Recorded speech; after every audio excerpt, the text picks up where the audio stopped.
Assalamualaikum warahmatullahi wabarakatuh. Halo sahabat trader, ketemu lagi kita di channel Valky Trader. Pada kesempatan kali ini saya akan mereview kembali dan menganalisa beberapa pair yang ada di dalam market. Kita mulai dari SAUSD ya. Kalau kita lihat pergerakan SAUSD selama minggu kemarin sempat mengalami bullish, kemudian dia turun lagi. Kemudian kalau kita lihat di daily, kita lihat bahwa ketika market turun, dia mengambil area order block, baru dia naik ya. Sini dia sudah membuat market structure ya. Ini dia membuat market structure, kemudian ngebreak baru naik, kemudian dia turun lagi, membuat market structure di area sini. Kemudian kita turun di TF hambat ya. Kalau kita perhatikan di hambat dia naik ya. Ini kemudian dia turun, ngambil area yaitu area fair value gap di sini ya. Ini ada area fair value gap. Dan kemarin kita ada entry di area ini ya. Oke. Alasan kita entry ketika dia ngambil area fair value gap. Sini saya lihat dia sudah membuat market structure di sini. Kemudian dia membuat market structure break. Dan di area ini ya. Ini adalah area fair value gap di area sini ya. Jadi kemarin kita ada entry di area sini ya. Dimana ketika kembali di area ini dan ini adalah area fair value gap, maka dia kemungkinan akan turun. Karena kalau kita lihat di sini ada akumulasi ya. Ini ada akumulasi dan ini adalah manipulasi baru distribusi ya. Mari kita ada entry di area ini. Kemudian setelah itu market mengalami penurunan ya. Dia ngebreak. Ini ngebreak di daily, ini ngebreak membuat market structure break. Kalau kita lihat di TF di time frame 15 ya. Ini kalau kita lihat sebenarnya dia ngambil area fair value gap di sini. Yang ngambil area fair value gap baru dia turun ya. Kemudian kemarin dia turun sampai area sini. Saya coba entry di area sini, kemarin tidak dapat ya, karena ketika dia ngambil ini ada area fair value gap di sini. Kemudian dia membuat market structure di sini. Dan ini ada area liquidity trap ya. Liquidity trap kemarin saya coba ambil entry kisaran di area fair value gap di sini. Ini ada atau volume imbalance sebenarnya di sini volume imbalance. Ya. Namun dia tidak sampai ngambil area ini, dia langsung naik. Dan hati-hati ini sekarang posisinya dia sudah berada di area fair value gap di area sini. Jadi kalau kita lihat kemungkinan dia akan turun lagi, bisa ngambil area sell set liquidity ya. Bisa ngambil area ini ya. Tapi kita harus lihat nanti struktur marketnya seperti apa. Dan nunggu area ini di break dengan melakukan displacement ya. Adanya displacement dan biasanya di sini nih ada area fair value gap atau order block, baru kita akan entry sell. Ini adalah plan kita. Kita cari lagi. Dan ini juga ada order block. Ini perlu hati-hati. Ini ada order block. Selanjutnya USDJPY.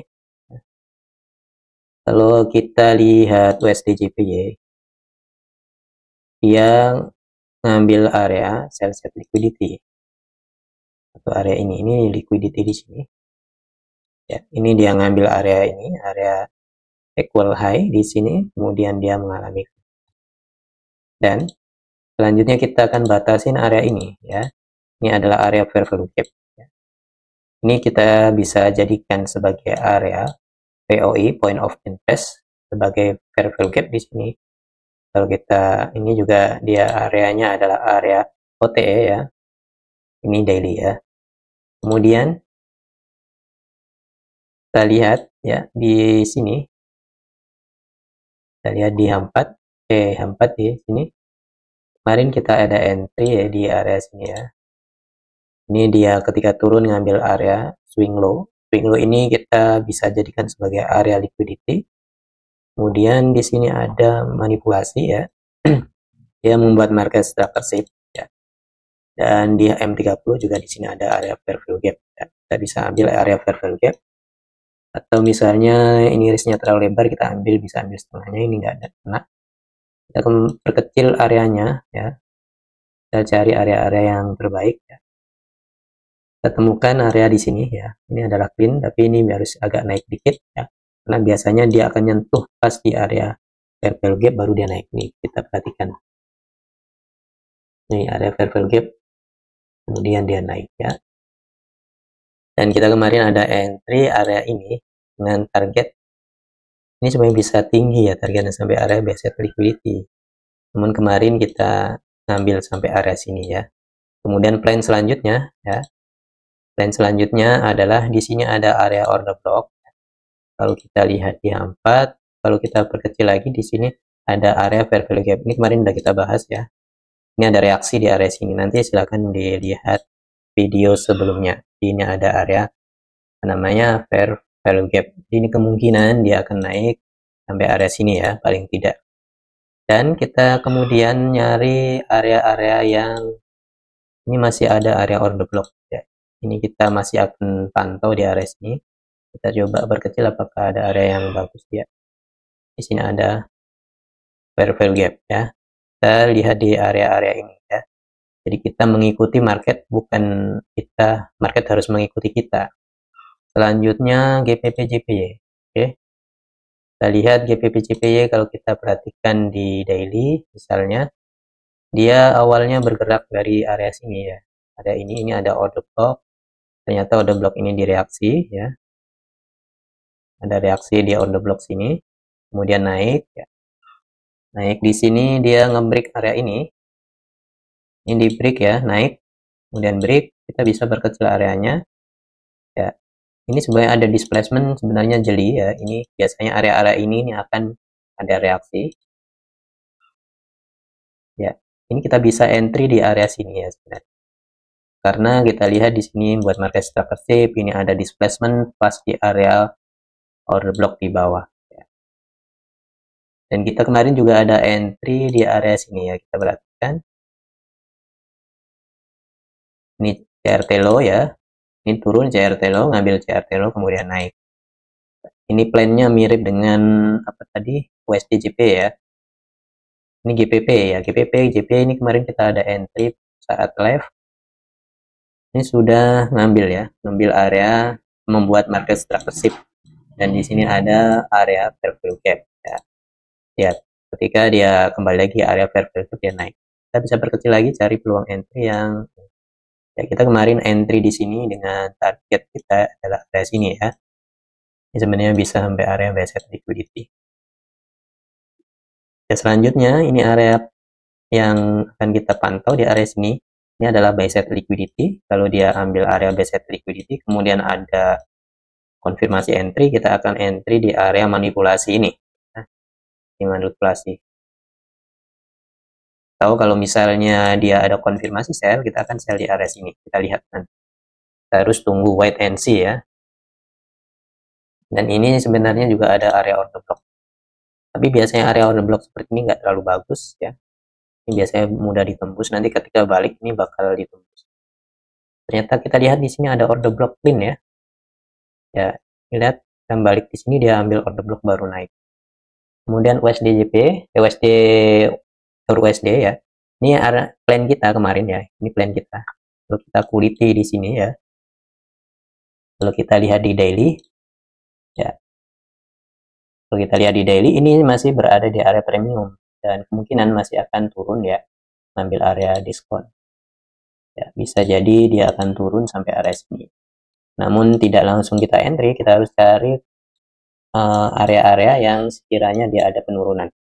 Kalau kita lihat di sini dia membuat naik ya, ini liquidity trap, kemudian naik, ini membuat market structure shift, ini ada area fair value gap ya, kemudian di sini ada area fair value gap. Kemudian kita bisa turunkan area ya, area ini ada area fair value gap ya, market structure shift. Ini ada area order block. Ini kita kemarin garis area ini ya, ternyata ada respect. Karena ini market structural break, kita coba turun lagi. Ya, kita lihat di sini ada fair value gap. Ya, ada fair value gap ini di respect. Kalau bisa ngambil fair value gapnya agak turun, karena biasanya dia akan nyentuh aja, baru dia akan turun ya. Kita udah analisa kemarin, ini paling tidak targetnya adalah sini ya. Kalau dia turun lagi, mengebreak area ini, kita bisa cari peluang lagi, sell di sini, peluang lagi sampai di area premium, area diskon ya. Ini plannya. Tergantung nanti ya, kita mengikuti marketnya. Kemudian GBP USD. Oke. GBP USD ini kita kemarin garis di area sini ya. Kita lihat misalnya dari daily ya. Daily ini kemungkinan market masih akan turun ya. Nah, dia udah ngebreak area ini. Dia ngambil area fair value gap, ini ambil liquidity grab, kemudian turun. Ini membuat market stop shift di sini, kemudian turun lagi. Ini bisa jauh sebenarnya kalau misalnya dia turun. Ya, di sini ada area OTE ya. Ini kalau misalnya turun bisa jauh, tapi kita lihat nanti, kita cari area-area yang sekiranya memungkinkan untuk kita entry ya. Malam saya coba buy di area sini ya, tapi nggak diambil ya, karena saya lihat di sini udah membuat liquidity grab, kemudian dia membuat market structure shift di sini, kemudian kita coba entry di sini nggak diambil. Ini kita close karena sudah berada di area ini, area fair value gap. Jadi kemungkinan dia akan turun. Kalau dia misalnya nge-break area ini, maka kita akan cari konfirmasi sell di sini. Oke, selanjutnya adalah USD CAD ya. USD CAD ini kita kemarin sudah wanti-wanti di area ini, kalau misalnya trendline ini di break, dia kemungkinan akan naik ya. Kita lihat 4. Oke, kita kemarin ada analisa sebenarnya di area sini, karena dia mau ngambil liquidity grab, kemudian dia membuat market structure shift. Di sini ada area ya, area kecil sekali. Ini adalah area fair value gap. Target kita sebenarnya area sini awalnya. Ternyata dia ngebreak area ini kemungkinan masih akan naik ya. Paling tidak dia naik sampai area yang ada di atasnya ini ya. Coba kita lihat, ini D, kita lihat 4.